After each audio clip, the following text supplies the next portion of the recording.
Hospital porters, pride and dignity stopped the New World Order yet again. Now I'm on the footpath on the northwestern side of Ditchley Park. If you look on the map you'll see it. And I've stopped here for several reasons. Firstly, the ha-ha wall I showed you earlier, to me looks very, very old. It's may well be older than the house. The second reason is this rotunda peeking through the trees, this dome-shaped rotunda, which I don't think is the same one I saw earlier.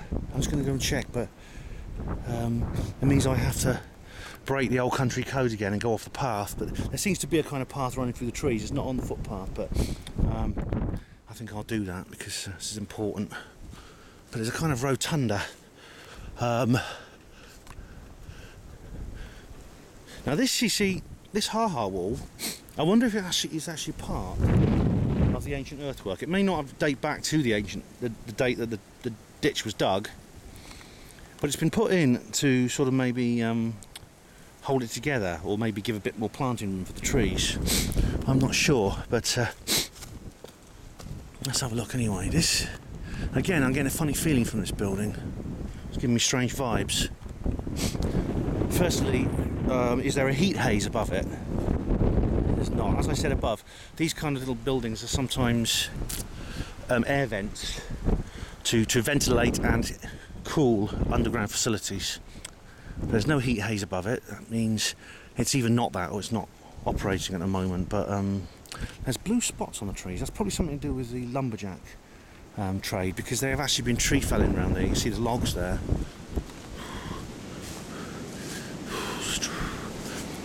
Curiouser and curiouser. There's a kind of tunnel under here. As you see, this is it. There's the walls and there's a doorway there. Let's have a look under here for a moment. There's a kind of tunnel.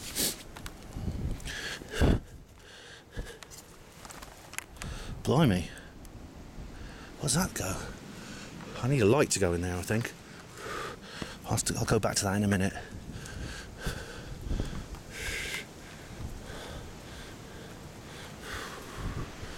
This looks like it might have once been some kind of entrance ramp, you know, and it's a doorway, but it seems to be earthed over.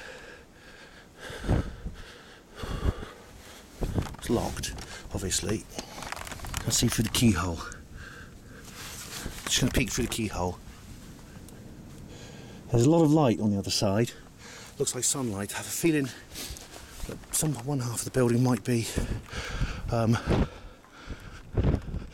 open to the sky. Watch my foot in here. There's a lake. I thought this lake was marked on the map actually. And there's the Ditchley Park house, as you can see. So we're in the grounds of the Ditchley Park estate. Oh, I see what it is now. It's a, you know, bench there and a kind of view over the lake. Now, it doesn't make sense because there's a wall there. Sorry about the wind, but there's light coming in from this keyhole. Oh, hang on, there's a crack in the doorway. Oh, you can see.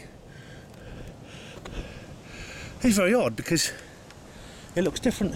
That's strange. I don't know if you can see through there. There's like a fence and the lake. I'm sure there was a blank wall on the other side. I'm sure it was a blank wall. Let me just double check.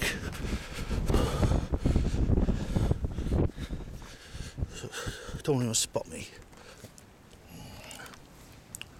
Maybe it must be above. Yeah, there it is. It's above. That explains it.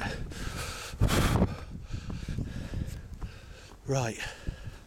I'm trying to get into the tunnel now. Wish me luck.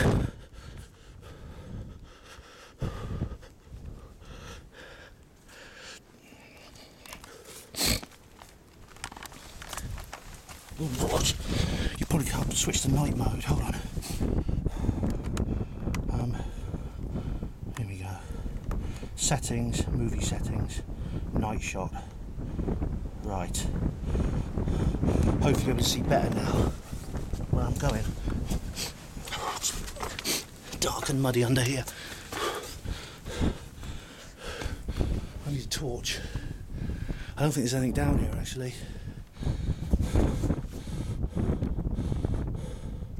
No, I don't think you see anything. It's just darkness, but there's that decking. I think this is just the underneath of the decking. I don't think there's anything down here. No bodies buried, no skeletons, no sort of like bloodstains from black magic rituals. Oddly enough, it's worth looking at just in case. Night shot light off. There we are. And I'll go back to normal now. It's an odd thing. Obviously, it's still like a decoration, but it's worth looking at. It seems to be on two levels. There's a level with a wire fence around. There's a lower level with just a bench and a blank wall, which I think may have been the wall that I saw in that tunnel. Odd rotunda shaped building. Worth checking out, I say. Better get back, get on my way. See, these elitist secret society occult networks, they often build strange architecture that on the surface look like follies, which is what you might think that was. But at a higher level, they are basically temples to the black magic force. Now, a guy who's an expert on this sort of thing is my friend Ellis Taylor, and if you don't know him before, then do check out his website, which is in the links column on the Hapanmo blog. He's studied the occult elements of lots of these places, especially in Oxfordshire, and I'm sure he'll be very interested in this film that I've made now. But you know, they're basically the spiritual side of things, the magic, the occult, whatever you choose to call it, the thing which modern society sort of scoffs at and laughs at and considers nonsense superstition. The Illuminati know that it's real. They know it's not. The reason people laugh and scoff at it is because basically we've been conditioned to, because the Illuminati want us to think that it's all nonsense and superstition. Truth is, it's real. But as long as we don't know about it, that's the main thing. Now,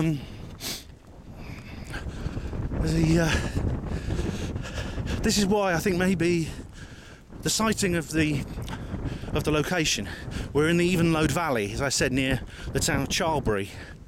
If you look at on the map, it's just slightly northeast of the town of Charlbury, and some lovely scenery actually, which you know, it's worth coming here just to see the scenery. As I say, this is the Emerald of the South, Oxfordshire, and it's absolutely divine. Kind of see here we have this little curtain of trees and things like that, and there's lots of places like that around here. But basically, you know, these are kind of interesting. I'm losing my train of thought. There's an energetic element to this, a sort of psychic energy and occult energetic element to the sightings of things such as these stately homes, the activities that go on there. Now, this is where I disagree with Daniel Esterlin. In fact, I very, very strongly disagree with him, and I don't like his attitude, quite frankly. I think he's been a bit of a dickhead, actually, in his attitude towards this, and he's alienating a lot of people who would otherwise be his allies. But Daniel Esterlin goes, it's all a load of crap, this eye in the pyramid stuff. This Illuminati stuff. It's all bollocks. You know. It's all crap. I'm not a conspiracy theorist, you'd say, all right? Okay, and he basically said this in his speech at AV, which I'll put a link in the description box to. He's wrong. At a high level, they may not always know about it, okay? John Major, the chairman of the Ditchley Foundation, he may not know about it. He probably has some inkling, actually. But Sharmi Chakrabarti doesn't necessarily. Sharmi Chakrabarti, all she does is probably just turn up at the meetings, put her side of the story across, have dinner, coffee and biscuits served in silver bowls, and she goes on to goes down to that place I just showed you, that rotunda, you know, gets a pedalo out and goes and paddles up and down the lake for a while with all the others. God knows what they get up to, you know. But you know, at a higher level, yes, they know what it's all about, and it is the conspiracy is in essence spiritual. It's about controlling the psychic and occult forces of the universe. These occult forces that official science doesn't even recognise. You know, the few sort of mainstream scientists who ever delved into this area were treated extremely badly and ridiculed and called names. Examples like Wilhelm Reich, Rupert Sheldrake, Dr. Peter Fenwick and people like that. Wilhelm Reich was locked in jail on a trumped up charge, very similar to my situation at work actually. They basically overreacted to some minor infringement of border regulations and they came down like a ton of bricks.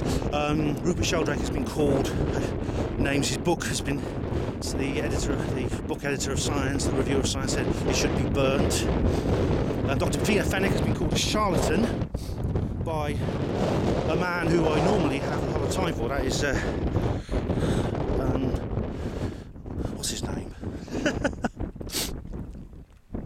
Sorry, the guy who does these science programs has a big bushy black moustache. He looks a bit like Groucho Marx. And I can't think of his bloody name. I'll put it in the I'll find out earlier and I'll put it in the answer. Oh, Robert Winston. You see, see what this effect this has on me. You know? I lose my bearings when I'm doing this. Robert Winston, yeah. Robert Winston called Dr. Peter Fenwick a charlatan. And that is, you wonder why they react so strongly against people who talk about this, because it is such a big secret. It's the biggest secret. And people like those who go to the Ditchley Foundation meetings here at this stately home, at a high level they know about it and they organise their meetings for that purpose. It's a cult. These ancient earthworks here, which date back to like I said, they date back about 300 BC. This is in the Iron Age.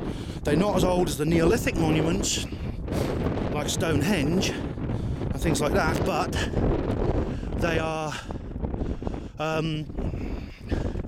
are still pre-Illuminati, because the Illuminati rule only came to Britain with the Roman Empire, as I said before in my Boudica videos.